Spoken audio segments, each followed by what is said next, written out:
Hello and welcome back to your TGT PGT aspirant. So ये जो video है Cymbeline, ये विलियम शेक्सपियर का फेमस प्ले है। ओके, इसे प्रॉब्लम प्ले भी माना जाता है। Okay, so today we will discuss here summary and exam oriented notes. ठीक है, जो फेमस कोट्स इस प्ले से रिलेटेड हैं उन्हें हम डिस्कस करेंगे। वीडियो को शुरू होने से पहले चैनल को सब्सक्राइब कर दीजिए जिससे कि न्यू वीडियो का नोटिफिकेशन आपको मिल जाए। यहाँ पर ग्रामर की और लिटरेचर की रेगुलर प्रैक्टिस चल रही है, जिसमें मैंने कुछ प्रैक्टिस सेट भी अपलोड किए हैं जो जिसमें मिससेलेनियस क्वेश्चन होंगे। तो आपको उनको ध्यान रखना है और ध्यान से वो रीड करने हैं, सॉल्व करने हैं और अपने नोट्स बनाने हैं। तो आज हम यहाँ पर सिम्पलिन डिस्कस करने जा रहे हैं। ठीक है, जिससे कि आपको पता चले किस टाइप का ये प्ले है और उसकी फेमस कोट्स के बारे में। Okay, so let's begin. First of all here we will discuss about characters. Cymbeline king of Britain है, ब्रिटेन के राजा है। सिम्बलिन की क्वीन है, ये दूसरी उनकी रानी है। फर्स्ट किंग की मृत्यु हो जाती है। Imogen daughter to Cymbeline by his former queen, ये उनकी पहली पत्नी की बेटी है इमोजन, जो इस प्ले की क्या है, एक्ट्रेस है या प्रोटेगनिस्ट आप बोल सकते हो।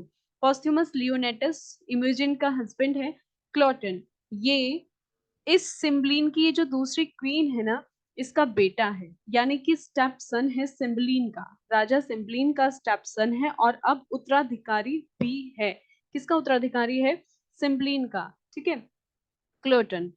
और पिसानियो, ये पॉस्थ्यूमस का सर्वेंट है, वफादार सर्वेंट। पॉस्थ्यूमस कौन है? पॉस्थुमस लियोनाटस, जो कि हस्बैंड है इमोजिन का। ठीक है, फिलेरियो पॉस्थ्यूमस होस्ट है रोम में। इयाकमो फ्रेंड टू फिलेरियो, फ्रेंचमैन भी है इसमें जो फिलेरियो का फ्रेंड है।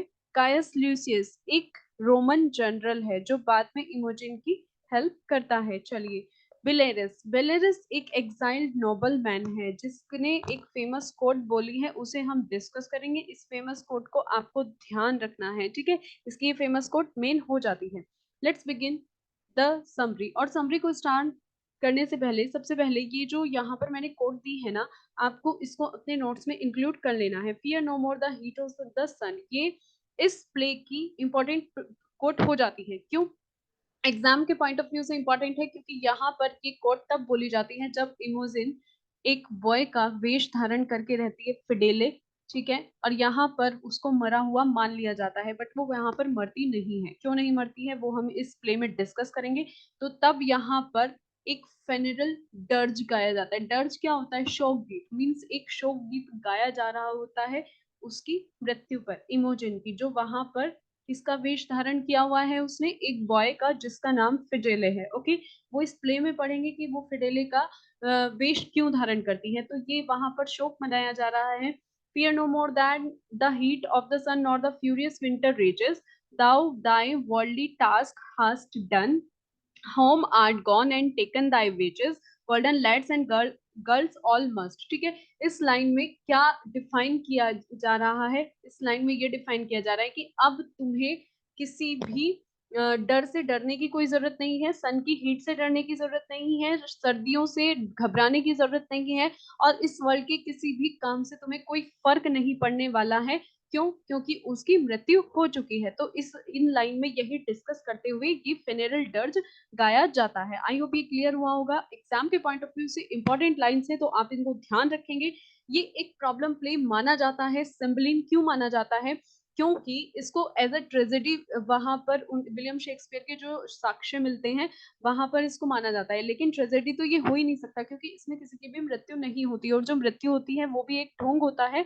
तो इसीलिए इसको प्रॉब्लम प्लेज माना गया है, ये प्रॉब्लम प्लेज में आता है, इसको प्रॉब्लम प्ले माना गया है। और जब ये सॉन्ग गाया जा रहा है डेड बॉडीज पर, किसकी डेड बॉडीज पर? क्लॉटन और फिडेले। फिडेले कौन है? जो कि उस बॉय के वेश में है। कौन? इमोजन, इमोजन जो इस प्ले की प्रोटैगनिस्ट है। ठीक है, the letter of home spoiled alert, ठीक है, जो कि हीरोइन इमोजन है और जिसने उस बॉय का वेश धरा हुआ है, और जो रियल में मरी नहीं है, मरली ड्रग, मीन्स उन्होंने वो वाला ड्रग लिया है जिससे नींद आ जाती है और वो कुछ देर के लिए सो गई है। ठीक है, तो अब इस पॉइंट पर ये एक्ट 4 सीन 2 में ये डर्ज गाया जाता है और इफेक्टिवली यहाँ पर बोला जाता है कि मरने के बाद जो अच्छी चीजें हैं वही होती हैं, किसी भी कठिनाइयों का कोई भय नहीं रहता। ठीक है। तो आई होप ये क्लियर हुआ होगा, लिटरेचर इसी तरह से पढ़ते हैं। ठीक है, तो अगर आप इसको एक दो बार प्ले को पढ़ लेते हैं तो अच्छे से ये आपको रेडी हो जाएगा। ये एक वेल्श प्ले है, ठीक है, जो कि रोमन चीफटेन किस पर आधारित है, क्यूनोबेलिनस एक राजा थे जो चीफटेन थे, उन पर आधारित है। ठीक है, और इस प्ले में शेक्सपियर ने उनको एज अ सिम्बलिन रिप्रेजेंट किया है। इस चीज को भी आप ध्यान रखेंगे, एग्जाम के पॉइंट ऑफ व्यू से ये भी इंपॉर्टेंट हो जाता है, पूछा जा सकता है कि किसके रोमन चीफटेन किसके नाम पर उनका नाम सिम्बलिन रखा गया, तो क्यूनोबेलिनस उनका नाम हो जाता है। आई होप ये आपको क्लियर हुआ होगा। ठीक है, प्ले को स्टार्ट करने से पहले आप ये पॉइंट्स अच्छे से नोट कर लेंगे। ओके, यस, चलिए नेक्स्ट चलते हैं।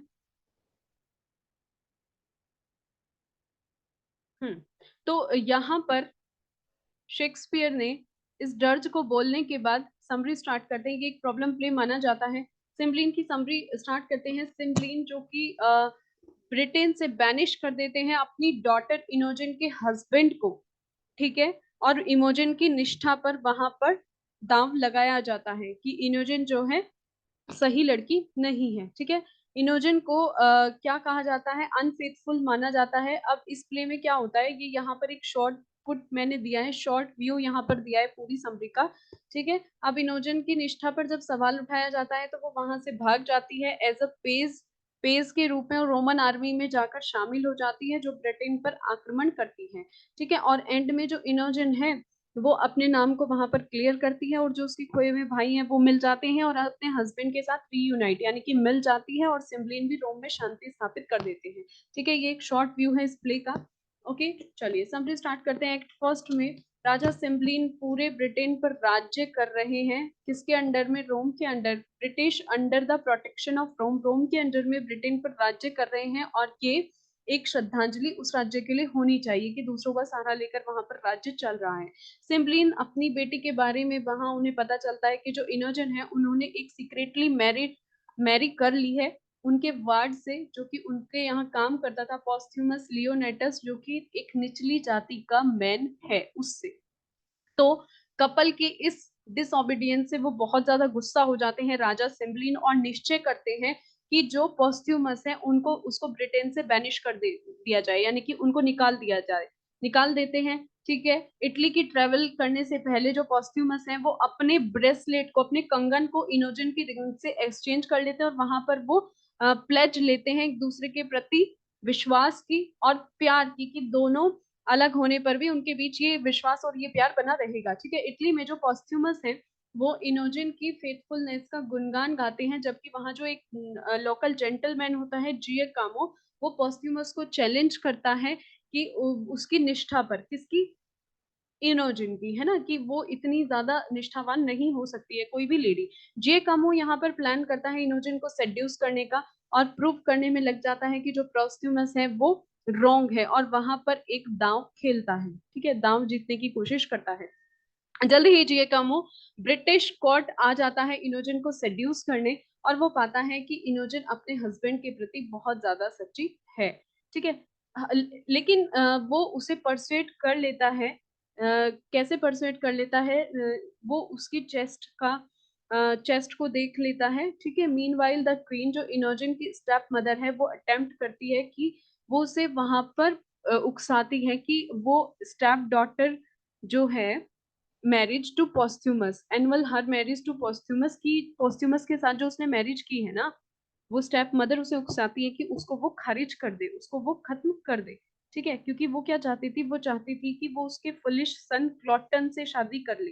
ठीक है, इनोजेंट क्लॉटन के इस जो प्रस्ताव होता है उसे रिजेक्ट कर देती है, और अपने हस्बैंड के सर्वेंट की हेल्प लेती है, पिसानियो, पिसानियो, ठीक है, जो उसको एक वे में सुरक्षित रखता है। पिसानियो कौन है, पिसानियो पोस्थ्यूमस का सर्वेंट है। ठीक है, अब यहाँ पर एक्ट 2 की बात आती है। तो यहाँ पर जो इनोजन है, जियोकामो सीक्रेटली छिप कर उसके चेस्ट देख लेता है, उसके बेडरूम में जो तिल है वो देख लेता है। ठीक है, जब वो सो रही होती है जियोकामो वहां रेंग कर रिकॉर्ड कर लेता है सारी डिटेल्स को, और नोट कर लेता है अंडरनीथ हर लेफ्ट ब्रेस्ट, उसकी लेफ्ट ब्रेस्ट के नीचे जो वो तिल होता है, अमोल, ठीक है, जो निशान होता है, और वो वहां से पोस्ट्यूमस का ब्रेसलेट भी चोरी कर लेता है इनोजन की रिस्ट में से, क्योंकि वो सोई हुई होती है, उसे पता नहीं चलता। ठीक है, तो अब वो प्रूफ लेकर वापस लौटता है। जियाकामो इटली पहुंचते ही वो ब्रेसलेट दिखाता है और इंटीमेट डिटेल्स देता है इनोजन की बॉडी की। ठीक है, एंड बेड चैम्बर और जो भी वहां हुआ उसने देखा। पोस्ट्यूमस को अपनी वाइफ के लिए विश्वास हो जाता है, इज डिसलॉयल, कि हाँ वो सच में डिसलॉयल है, और गुस्से में वो जियाकामो को मार देता है, वहां पर उसकी गर्दन काट देता है। ठीक है, एक्ट थर्ड में पॉस्ट्यूमस एक लेटर भेजता है अपने सर्वेंट पिसानियो को। ठीक है, और कमांड देता है कि वो इनेजन को उसकी इनफाइडिलिटी के लिए मार दे, यानी कि जो उसने मेरे साथ दगाबाजी की है ना, उसके लिए उसके हत्या कर दे। I have not sleep one wing, Pisanio ऐसा बोलता है। कब बोलता है ये वाली जो कोट है इसको आप ध्यान रखेंगे, ये कोट बहुत इंपॉर्टेंट हो जाती है। ठीक है, ये कोट कब बोलता है पिसानियो? ये कोट तब बोली जाती है जब पोस्ट्यूमस उसे ऑर्डर देता है, और पिसानियो किसके साथ होता है? इनोजन के साथ होता है। वो उसके साथ रहता है तो उसे उसकी सच्चाई का पता है। सिंपली एक्ट 3 सीन 3 में ये बोली गई है। ठीक है, फेथफुल पिसानियो विश्वास नहीं करता कि इनोजन गिल्टी है और वो ऐसा कुछ गलत नहीं कर सकती, इसीलिए वो उसे बचने की एडवाइस देता है और वेल्स से वहां से कि वो बॉय का रूप धारण करके वहां से निकल ले, क्योंकि उसको मारने का फरमान आ चुका है। ठीक है, तो अब वे वहां पर मिलफोर्ड हेवन वेल्स में पहुंच जाते हैं। पिसानियो यहाँ पर इनोमोजन को उसके फॉर्च्यून के भरोसे छोड़कर भाग जाता है, कि भाग नहीं जाता उससे, मतलब उसके भाग्य के भरोसे छोड़कर चला जाता है। तब ये लाइन वो बोलता है कि जब से मुझे ये आदेश मिला है ना, I have not slept one week, मैं तब से एक आंख भर भी सोया नहीं हूँ, क्योंकि मुझे पता है कि तुम गलत नहीं हो। किसे बोलता है वो? इनोजन से। कौन? पिसानियो बोलता है। पिसानियो कौन है? पिसानियो सर्वेंट है किसका? पोस्ट्यूमस का। ठीक है, तो यहाँ पर he sent words to Posthumus that he has carried out the murder, और वो फिर वहां पर पोस्ट्यूमस को ऐसे ही झूठा संदेश भेज देता है कि उसने इमोजन को मार दिया है। ठीक है, अब पॉस्ट्यूमस इस न्यूज से बहुत ज्यादा परेशान हो जाता है, गिल्ट से भर जाता है। ठीक है, और रिजेक्शन बाय द प्रिंसेस। ठीक है, और गुस्सा हो जाता है। प्रिंस क्लॉटन जो है उस पर अटैक करता है दोबारा, और डिस्कवर करता है कि इनोजन हैज एस्केप द कोर्ट, और वो वहां पर ढूंढता है, लेकिन इनोजन जो है वहां से कोर्ट को छोड़ चुकी है। ठीक है, वियरिंग अ स्टॉलन सेट, वो पॉस्ट्यूमस के कपड़े चुरा लेती है। क्लॉटन परस्यूज हर टू बिल्स, और जो क्लॉटन है वो उसे मतलब वहां से भागते हुए देख लेता है, और वो उसका पीछा वहां वेल्स तक करता है। किसका? इमोजन का। ठीक है, एक्ट फोर्थ में वेल्स में जो क्लॉटन है वो वहां पर मिलती है एक यंग ब्रदर पॉलीडोर से। ठीक है, young Hunter, sorry, young Hunter से मिलती है। एक शिकारी है पॉलीडोर, और कैथवॉल, उन दोनों से मिलती है। तो जो हंटर्स हैं वो उस डिस्गाइज्ड इनोजन के फ्रेंड बन चुके हैं, जो कि किसके वेश में? फिडेले के। जब इनोजन अपना वेश चेंज करती है ना, तो वो फिडेलो के वेश में आ जाती है, ये भी आप ध्यान रखेंगे। ठीक है, एग्जाम के पॉइंट ऑफ व्यू से इंपॉर्टेंट हो जाता है, पूछ लिया जाता है कि अपना वेश चेंज करके इनोजन ने क्या नाम धारण किया था। तो आप इसको समझ सकते हैं कि क्या नाम लिया था उसने? फिडेले का नाम लिया था। एज दे नो हिम, ठीक है, एज दे नो हिम, कि जैसे वो उसे जान लेते हैं, तो क्लॉटन का जो गुस्सा है एनॉयज देम, उन्हें परेशान करने लगता है कि ये बिना मतलब में क्यों मतलब अपना इतना अहम दिखा रहा है। तो उनके बीच एक फाइट शुरू हो जाती है, और क्लॉटन का वो वहां पर सिर काट देते हैं। अब जो यंग मैन है वो वापस लौट कर आता है टू दियर केव, अपनी केव में मॉर्गन के पास, अपने फादर के पास, और वहां पर जो फिडेले है उनको वो मृत पाते हैं। मतलब जो ये फिडेले है, जो ये इमोजन है, ये वहां पर इसको मृत पाते हैं कि ये भी मर चुकी है। अब जो इमोजन है वास्तव में वो मरी नहीं होती है, उसने एक मेडिसिन ली होती है जो उसके स्टेप मदर ने उसको दी थी। रानी का मानना था कि ये एक डेडली पॉइजन है, लेकिन जो डॉक्टर था ना, उसको कहीं ना कहीं ये अंदाजा था कि ये इसकी स्टेप मदर है और ये उससे हार्म कर सकती है, तो इसलिए वो उस दवाई को चेंज कर देता है और सीक्रेटली सब्सटीट्यूटेड, ठीक है, यानी कि उसको सीक्रेटली बदल देता है, और वो एक स्लीपिंग ड्रॉट में चेंज हो जाती है। ठीक है, जिससे कि जो रानी है वो अपने मोटिव में क्या ना हो, सफल ना हो पाए। वो इस डॉक्टर को संदेह हो जाता है ना, तो वो दवाई चेंज कर देता है, इसीलिए वहां पर इमोजन मरती नहीं है। एज अ डिस्गाइज है ना, वहां बॉय के भेष में है। किस बॉय के? फिडेले के। ठीक है, तो जो यंग मैन मॉर्न वहां पर फिडेले की मृत्यु पर वो मौन कर रहे हैं। क्लॉटन की बॉडी भी वहां पर दफनाने के लिए साइड में रखी हुई है। ठीक है, तो तब वहां पर इमोजन जाग जाती है अपने दिए हुए ड्रग स्लीप से, और वो अपने आप को एक हेडलेस कॉप्स के साथ पाती है। ठीक है, हर हस्बैंड्स क्लॉथ, जिसने मींस उसके हस्बैंड के कपड़े पहने हुए थे, और वो शी बिवेल्स हर फॉर्च्यून, अब वो अपना जो है राज खोल देती है, हर हस्बैंड अपेरेंट डेथ।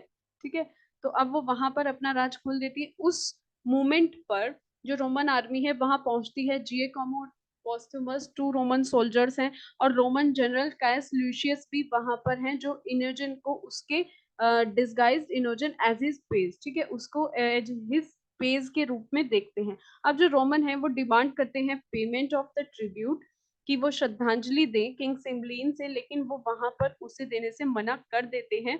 तभी एक युद्ध शुरू हो जाता है। किसे श्रद्धांजलि देने को कहते हैं? क्लॉटन को, और वो जो वहां पर बॉडी पड़ी हुई थी। तो वहां पर एक युद्ध शुरू हो जाता है रोमन्स और ब्रिटिश के बीच।